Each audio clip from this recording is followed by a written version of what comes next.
Ok, compañeros, ahora voy a pasar a explicar mi ejercicio que me ha tocado, que es el número 12, en donde tenemos este circuito y nos piden hallar las corrientes que pasan sobre él. Corriente uno, 2, 3, 4 y 5. Bien, primero analizamos el circuito y lo primero que hice fue fijarme en esta fuente que tenemos de acá, que es de 60 voltios. Si bien es cierto, acá al lado tenemos que V1 con las polaridades invertidas. Entonces, con esto podemos decir que si este voltaje de 60 voltios está invertido, sus polaridades, nos saldría que V1 es igual a menos 60 voltios. Bien, entonces, si pasamos a este de acá, a esta corriente I4, podemos ver que tiene acá una operación, que vendría a ser que la corriente I4 es igual a 1/12 por V1, que vendría a ser menos 60 voltios. Entonces, calculando, nos sale que la corriente 4 es igual a menos 5 amperios. Siguiendo con el análisis, vamos ahora con la corriente 2, que es esta de acá. Para esto podremos usar la ley de Ohm, que nos dice que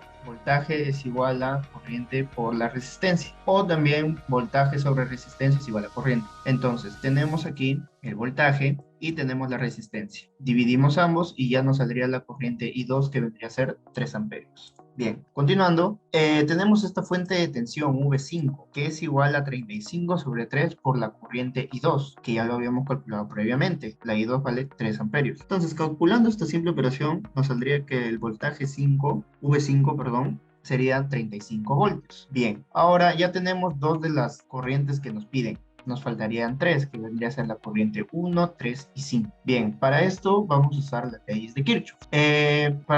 Usando las leyes de Kirchhoff, ¿no? Que la suma de los que entran al circuito, de las corrientes que entran, es igual a la suma de corrientes que salen. Entonces nos quedaría de esta manera. I3 es igual a I4 más I5. I3 sería 60 menos 35 sobre 5. ¿Por qué? Sería la resta de los dos voltajes sobre la resistencia, V3. Es por eso que sería 60 menos 35 entre 5. Es igual a la corriente 4, que ya lo tenemos aquí, que vendría a ser menos 5, más la corriente 5. Calculando esto, nos saldría que la corriente I5 es 10 amperios y también que la corriente I3 vendría a ser 5 amperios. Después, para hallar I1, la corriente I1, también usamos las leyes de Kirchhoff. Si podemos ver acá, ninguna corriente está entrando y todas están saliendo. I1 está saliendo, I2 saliendo e I3 saliendo. Entonces podemos decir que I1 más I2 más I3 es igual a 0. La suma de los que salen es igual a la suma de los que entran. Entonces I2 ya tenemos que es 3 voltios. I3 ya tenemos que es 5 voltios. Entonces nos saldría que I1 es igual a menos 8 amperios. Uy, perdón, 3 amperios, 5 amperios. Anteriormente dije voltios. Pero bueno, la corriente I1 nos saldría que debería ser menos 8 amperios. Y si vemos el circuito, sí puede ser negativo. ¿Por qué? Porque está en sentido contrario. Y con esto ya tendríamos toda la respuesta. I1 menos 8 amperios, I2 3 amperios, I3 5 amperios, I4 menos 5 amperios e I5 10 amperios.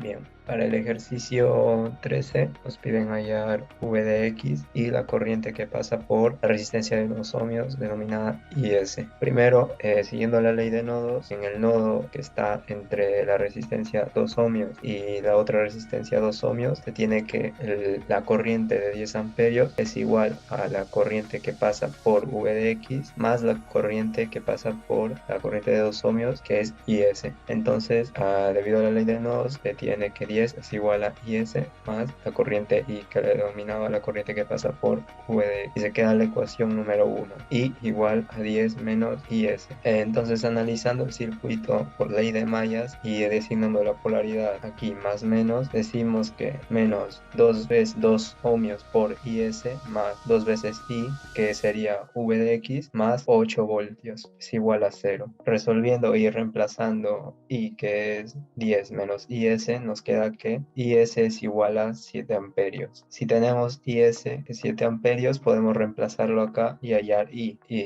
la corriente que pasa por V de X, que sería igual a 3 ohmios, 3 amperios, perdón. Y entonces, teniendo la I que pasa por V de X y teniendo su resistencia, hallamos el voltaje en X, que sería resistencia por intensidad, y 2 por 3, voltaje de X sería igual 6 volts. Ahora le doy pase a mi compañero para el siguiente ejercicio.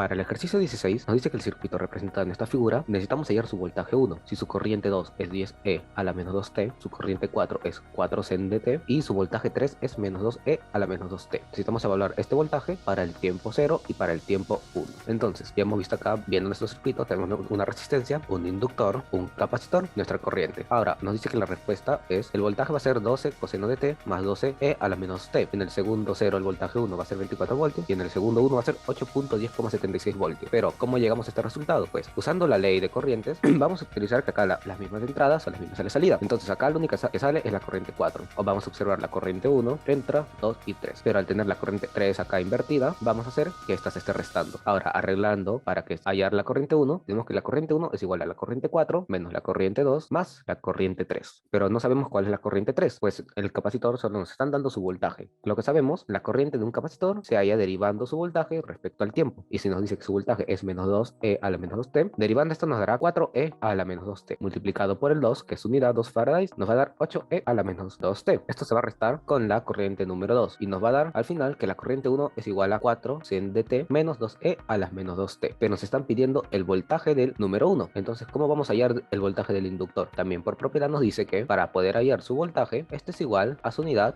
por la derivada de su corriente respecto al tiempo. Entonces, vamos a tener que hallar que 3H, que es unidad, 3 henries, va a ser por la derivada de la corriente, que es 4 sin t menos 2E a la menos 2T. Derivando esto, el 4 se va a convertir en un 4 coseno de t y el de acá va a bajar su exponente y se va a hacer un 4E a la menos 2T. Ahora multiplicado por el 3 nos va a dar 12 coseno de t más 12E a la menos t, comprobando el primer resultado que tenemos, que el cual sería su voltaje. Ahora, para hallar en el segundo 0 y en el segundo 1, vamos a reemplazar esto. Para el segundo 0, simplemente coseno de 0 va a ser 1 y todo esto a la 0 va a ser 1 también. Entonces 12 más 12, 24 voltios, comprobando el segundo resultado. Y para el segundo 1, el coseno de 1 por 12 va a ser 6.48 más decimales y acá va a ser 12E a la menos 2, el cual va a dar 1,62 y más decimales. Sumando esto nos va a dar igual 8.1076 voltios y así habríamos comprobado nuestras tres respuestas.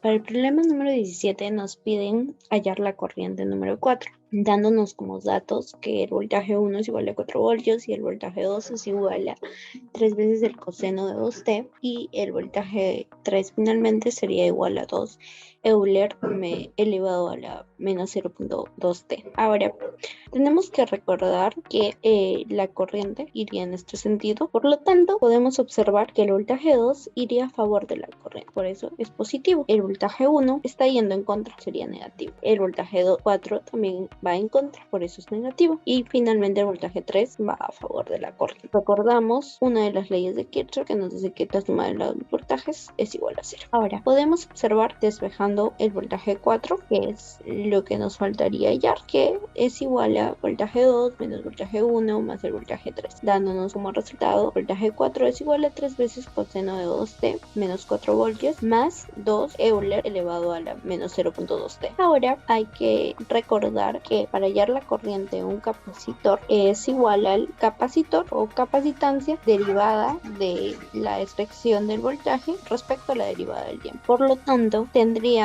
que derivar 3 coseno de 2t menos 4 voltios más 2 Euler elevado a la menos 0.2. Ahora, al derivar todo esto nos sale 10, que es el valor de la capacitancia, multiplicado por nuestra derivada y el resultado sería menos 6 seno de 2t más menos 0.4 Euler a la menos 0.2t. Por lo tanto, al multiplicar, esto nos da que la corriente 4 nos daría como resultado menos 60 seno de 2t menos 4 Euler elevado a la menos 0.2. Ahora mi compañero pasará a explicar el problema número 18.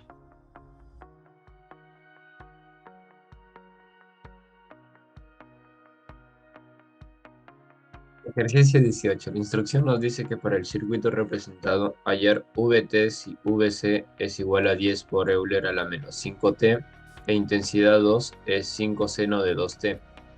Inicialmente tenemos esta figura representada, pero para una mayor facilidad y análisis podemos representarla en esta figura equivalente. Analizando el circuito, nos encontramos con un capacitor de 1 sobre 50 Faraday, una resistencia de 5 ohm, una bobina de 2 Henry y un indicador de voltaje por el cual pasan 4 veces la intensidad 1. Nos piden hallar Vt. entonces debemos hallar la suma de todos los voltajes que pasan por ese punto. Empezaremos hallando el voltaje de la bobina. Tenemos en la bobina un valor de 2 henrios y una intensidad de corriente de 5 seno de 2T. Sabemos por fórmula que el voltaje de una bobina es igual a la inductancia por la derivada de la intensidad con respecto al tiempo. Entonces tendríamos 2 henrios por la derivada de 5 seno de 2T, lo que nos da como resultado 20 coseno de 2T. Una vez hallado eso, nos toca encontrar la intensidad 1 que pasa por el condensador. Con ayuda del voltaje C y la capacidad del condensador, podremos hallar la intensidad reemplazando en la forma. Voltaje del condensador es igual a 1 sobre la capacidad del condensador por la integral de la intensidad con respecto al tiempo. Entonces tenemos un voltaje C de 10 por Euler a la menos 5T y una capacidad del condensador de 1 sobre 50 Faraday. Reemplazando en la fórmula tenemos que 50 por la integral de intensidad 1 con respecto al tiempo va a ser igual a 10 por Euler a la menos 5T. Pasamos a dividir 50 al otro lado y derivamos ambas partes para poder hallar la intensidad. Derivando un quinto por Euler a la menos 5T nos da como resultado menos Euler a la menos 5T. Ahora con la intensidad 1 podemos hallar VT. Voltaje T es igual a la suma del voltaje de la bobina más el voltaje que fluye por la resistencia más el voltaje de la fuente. Ya tenemos el voltaje de la bobina, entonces solo nos faltaría hallar el voltaje de la resistencia y de la fuente. Sabemos por la ley de Ohm que voltaje es igual a la intensidad por resistencia. Podemos apreciar en el diagrama que las intensidades que caen en la resistencia son I1 e I2. Entonces voltaje de la resistencia será I1 por el valor de la resistencia más I2 por el valor de la resistencia. Luego el voltaje de la fuente nos dice que es 4 veces la intensidad 1. Resolviendo tenemos que VT es igual a 20 coseno de 2T más intensidad por la resistencia más intensidad 2 por la resistencia más 4 veces la intensidad 1. Y esto sería 20 coseno de 2T menos 5 Euler a la menos 5T más 25 seno de 2T menos 4 Euler a la menos 5T, dándonos como resultado que VT es 20 coseno de 2T más 25 seno de 2T menos Euler a la menos 5T.